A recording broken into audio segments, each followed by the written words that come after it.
పోయిందా? ఏదైనా నష్టం అయిపోయిందా? ఏదైనా చచ్చిపోయిందా? ఏం చాలదు, నేను బ్రతుకున్నా. నువ్వు బ్రతుకున్నా, ఆశలు చచ్చిపోయి ఇంకా బ్రతకాలన్న ఆశ లేదు. పేరుకు బ్రతుకున్నావు, మనసులో నెమ్మది లేదు. ఇంకంతా వేస్ట్ వేస్ట్. ఏదో బ్రతకదబ్బా, ఏదో చూసుకోదబ్బా. ఈరోజు వివాహాల్లో సైకాలజిస్ట్ చెప్తూ వస్తున్నారు. ఈ మధ్య I'm doing a lot of study on this marriages. I don't know when I'll do the subject marriage, but then I'm doing a lot of study on this.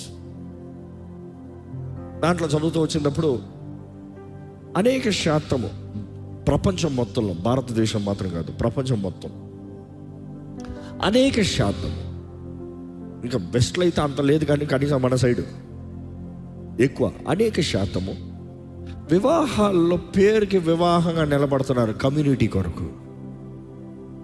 But వాస్తవంలో చూస్తే it is not just a community. పిల్లల కొరకు, పిల్లల కొరకు ఏదో ఉన్నాం కదా, నా బిడ్డల జీవితం ఏమైపోతుందో. భార్యని ప్రేమిస్తున్నావా?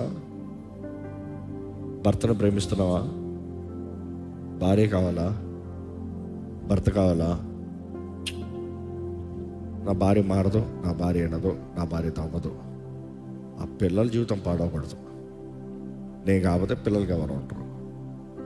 పిల్లలు కూడా బ్రతుకుతానులే. అందుకని ఈరోజు కల్చర్ ఎలాగైపోతుంది తెలుసా?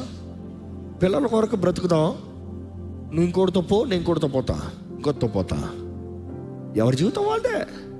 కానీ పిల్లల కొరకు మనం వచ్చి మమ్మీ డాడీగా ఉందాం. This is the culture going on. ఇప్పుడు జరిగేది ఇది. అండ్ అనేక శాతము చనిపోయిన మ్యారేజెస్. అందుకని అడుగుతున్నాను, అపవాది చంపేశాడా?